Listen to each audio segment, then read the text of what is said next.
Rosie and I'm going to be doing the video today on the Situational Judgment Test aspect of the UCAT. The Situational Judgment Test, or SJT, is designed to test the applicant's non-academic, moral decision-making and moral judgment in various clinical scenarios, and also test the applicant's ability to respond to real-life situations in a manner that shows professionalism and integrity. We would recommend making sure that you check whether the SJT is used by the universities or med schools that you're applying to in their decision-making process, as it's not used by every medical school, and you can do this by having a look at the application information on their websites. So why is the SJT section important? While some of the questions may seem like just common sense, it's actually quite a good introduction to thinking through clinical scenarios that you will encounter throughout your careers and even just during your time at medical school. And so it's a good introduction to the kind of scenarios that you might encounter. And also it's a good way to start thinking of how you would respond to those situations. Considering ethical dilemmas and these kind of situations where you have to use your own judgment is something that most medical schools will do throughout their degree, and so this is preparing you for something that you will encounter possibly as part of your course as well. And finally, another reason why this is an important section is that as a doctor you're going to be working with many other healthcare professionals, and so it's really important to have really good people skills and to be able to interact well with other people and know how to respond and react when situations arise. So that's why this section is important. So what's the format of the SJT? The SJT is slightly different in format to the other sections of the UCAT, and also is graded slightly differently to the other sections as well. So the grading will be between bands 1 to 4, with band 1 being the highest and band 4 being the lowest. The SJT is composed of 22 scenarios, and for each one you'll have to rank how important or appropriate certain responses are to the scenarios which you're told about. The whole section takes 26 minutes and there are 69 questions in total to answer. This gives you about 70 seconds per scenario and about 23 seconds per question. So there are two types of questions that you can get for the SJT, and these are appropriateness questions and importance questions. For the appropriateness questions, after each scenario you'll be presented with an action, and then for each of these options you have to rank them as either very appropriate, appropriate but not ideal, inappropriate but not awful, or very inappropriate.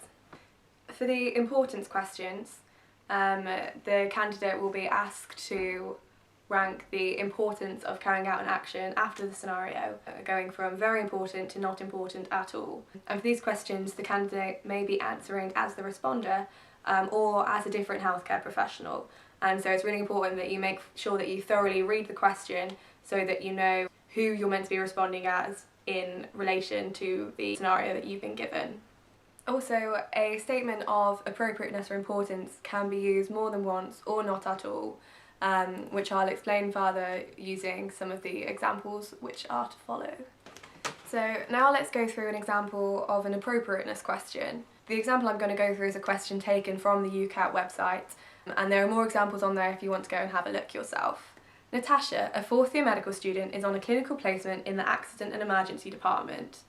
A fellow fourth year medical student and friend of Natasha's, Amber, who is on the gastroenterology ward, telephones Natasha to ask if she can have access to a file of a patient in the A&E department. Amber sounds very distressed down the phone and says that the patient is her friend Harriet, and she wants to know Harriet's current medical status. How appropriate are each of the responses by Natasha? 1. Sorry Amber, I appreciate this must be distressing for you, but as you know I'm not allowed to disclose patient information for confidentiality reasons. Option 2. Why don't you come and visit Harriet when you are free to check how she is? Number 3. Of course Amber, I'll send the file over right away. Or option number 4. Sorry Amber, it's probably better to speak to the doctor in charge of Harriet's medical care to find out more information. And then you would rank each of those options as either a very appropriate thing to say, appropriate but not ideal, inappropriate but not awful, and a very inappropriate thing to say. Okay, so I'd recommend that you pause the video now and just give yourself a couple of minutes to think over how you would rank the options, and what answers you would put. And then when you're ready, play the video again and we'll go through the options together. Okay, so now we're going to go through the answers together and discuss why they've been given the options that they have. So let's start with the first option, which was where Natasha firstly addressed her friend's feelings and addressed the fact that this was obviously an upsetting situation for her, but then went on to politely explain that she wouldn't be able to send over the patient information due to a breach of patient confidentiality. So this option is the most appropriate because Natasha begins by acknowledging Amber's feelings and showing empathy for the situation that she's in, but then goes on to politely explain to her that she wouldn't be able to give out personal information as this is a breach of patient confidentiality, and so a breach of the Data Protection Act, so not something that anyone should be doing. And also by giving Amber an explanation for why she won't be able to help. This will hopefully help Amber understand the situation more, rather than just saying, no, I'm not going to help you. So now let's discuss the second option, which was where Natasha recommended that Amber come up and visit her friend when she's got some free time, to see how she's doing herself. And this is also a very appropriate response.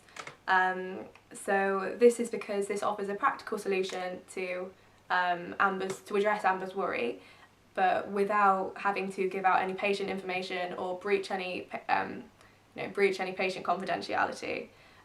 Because in doing this, Amber won't have to access any of the patient's notes if she just comes and speaks to her and finds her directly. So now on to the third option, which is Natasha saying, of course Amber, I'll send you over the file right away. So hopefully you all worked out that this is a very inappropriate thing to do, because this breaches both patient confidentiality and the Data Protection Act, and also just puts the patient-doctor relationship at jeopardy. And also this would be a disciplinary matter for both Amber and Natasha, as I mentioned, because they'll have breached the patient confidentiality and the Data Protection Act. So this could end up with them both getting in quite a lot of trouble. And then the final option was Natasha recommending that Amber go straight to her friend's doctor and asking them instead if they can give any information on how her friend's doing. So this is an inappropriate but not awful response, and that's because Natasha hasn't technically breached any patient confidentiality because she hasn't given any information herself to Amber. However, it's inappropriate because Natasha should know that the doctor won't be able to give Amber any information either, because otherwise they'd be in the same situation of breaching confidentiality, and then it would be misconduct on their part. And so by giving this advice, Natasha may then be setting Amber's hopes up, thinking that she might be able to get the information, and then it will just end up being more distressing for her, when it would have been much more appropriate for Natasha in the first place to have done one of the previous options that we discussed, and just explain right away that that's not something that they'll be able to do for her. So yeah, that's all of the options. As you can see, not every response was used, so none of those were appropriate but not ideal. That response wasn't used at all, but very appropriate was used twice. So that can be done in the questions that you'll get on the test as well. And as I mentioned, that was just a scenario that we got from the UCAT website, and they do have more scenarios on there that you can go through yourself, and they do have some explanation as to what the correct answers would be. So I would really recommend doing that to help prepare yourself and to get some practice in before your test. So what advice do we have on how else to prepare for the SJT? So I would say one of the big things to do, other than practice questions, would be to have a look on the GMC or the General Medical Council's website, to have a look at their ethical guidelines, and in particular the confidentiality and the good medical practice sections on the website are really useful for SJT prep. And lots of the questions that they tend to use in the SJT seem to be embedded in the information on those sections of the website. And then unfortunately, even if you are the most moral person out there, Sometimes what you think is the right thing to do is not always what seems to be the right thing to do in a clinical context. And there are lots of rules and nuances that the only way that you can really get used to is just by practicing the questions over and over. And the more you practice, the more you will get used to what is regarded as the right thing to do in the eyes of the GMC and in the eyes of the, for your sakes, of the UCAT test. So just keep on practicing and you should be able to get to grips with it. Another piece of advice which people have found really useful when doing the tests themselves is if you've got any time left at the end of the section, then to go back over the questions and read them again.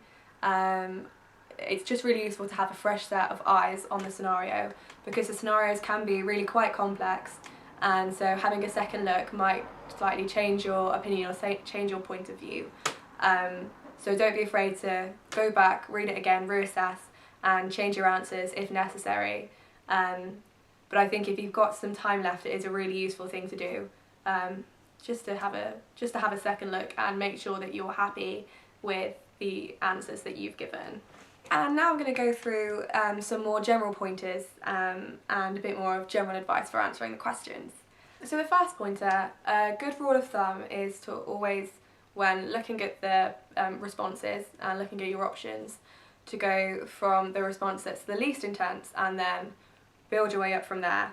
So for example, if the question is about responding to a colleague's catty behaviour on the wards, then the most appropriate response would be the least intense, so going up and speaking to them in person yourself and then escalating from there.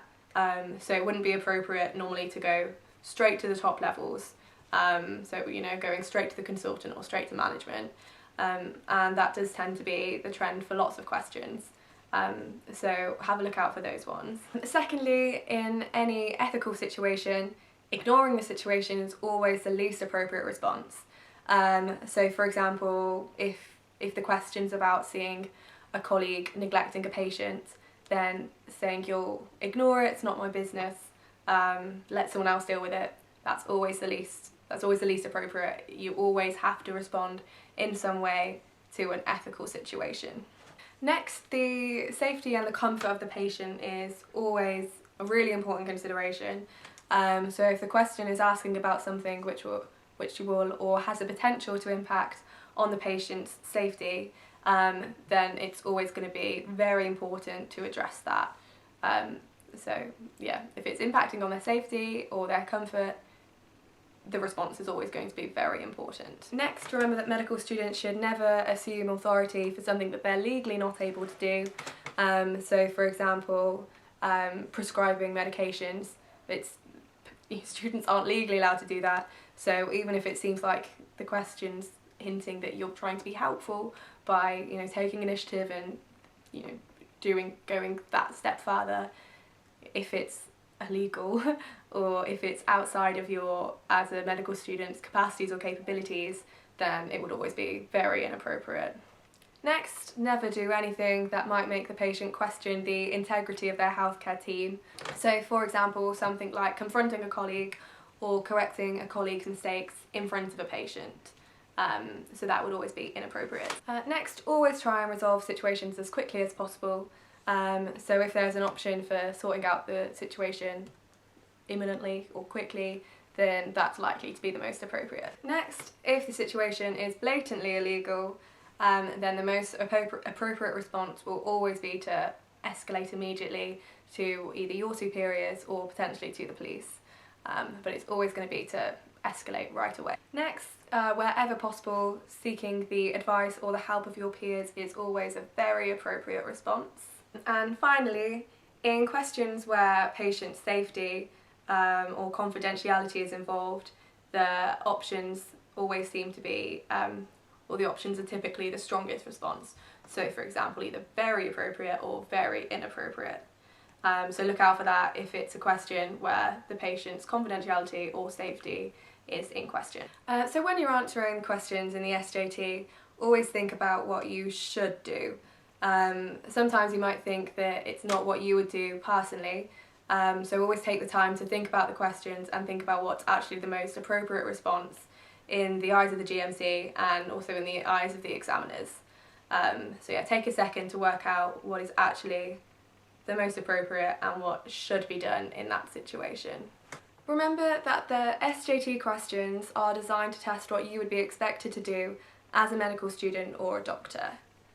As I've mentioned, the GMC, the General Medical Council's Good Medical Practice is really important or even essential reading to do before the SJT, as it covers most of what's expected of you, and it will give you a lot of background to be able to answer most of the questions effectively, especially talking about things like communication, maintaining patient safety, respect, dignity, maintaining good relationships with your colleagues, and everything that just makes a good doctor in the non-academic sense.